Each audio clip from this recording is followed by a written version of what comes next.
Good morning mga kabihero. Yan, lalabas tayo. Lilinis tayo. Magsha-shovel tayo ng snow. Kasi nag-snow ng parang flurries lang. 2 days, so hindi siya na-shovel. Kailangan natin i-shovel.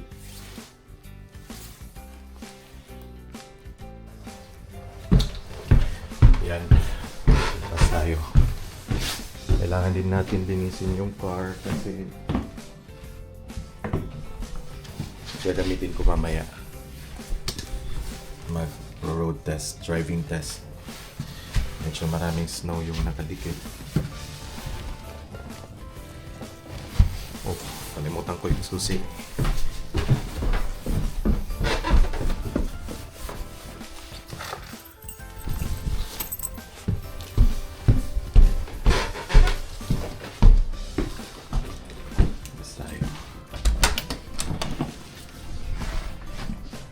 Yan, yung car ng pinsan ko.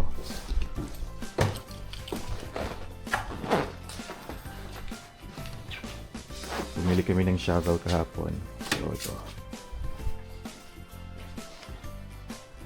So, nag-snow na naman. Pero flurries lang. Yan yung nilinisan ko.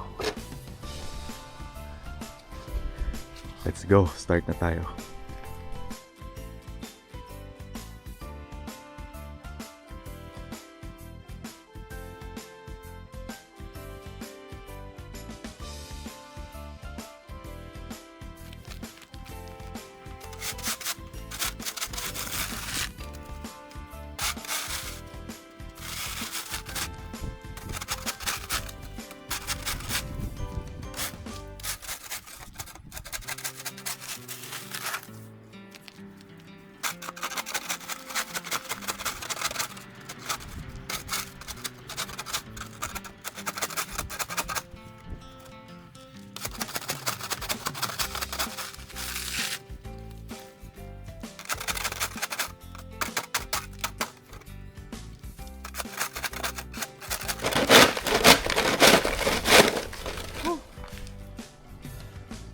Kapoy.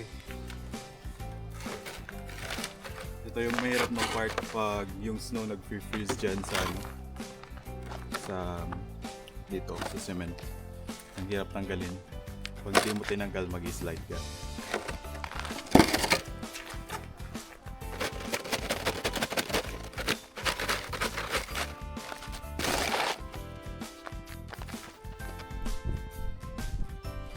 Ito yan. Sa wakas. Tapos na rin tayo. Pero nag-snow pa. So, at least na tanggalan ko na siya ng snow. Lalagyan to ng salt para hindi matutulad nito na nag-i-stick talaga na mahirap makuha. So, lalagyan ng salt para mag-melt siya kaagad. Hindi mag-slide yung mga tao na dadaan dito. Bye. Don't forget to like and subscribe.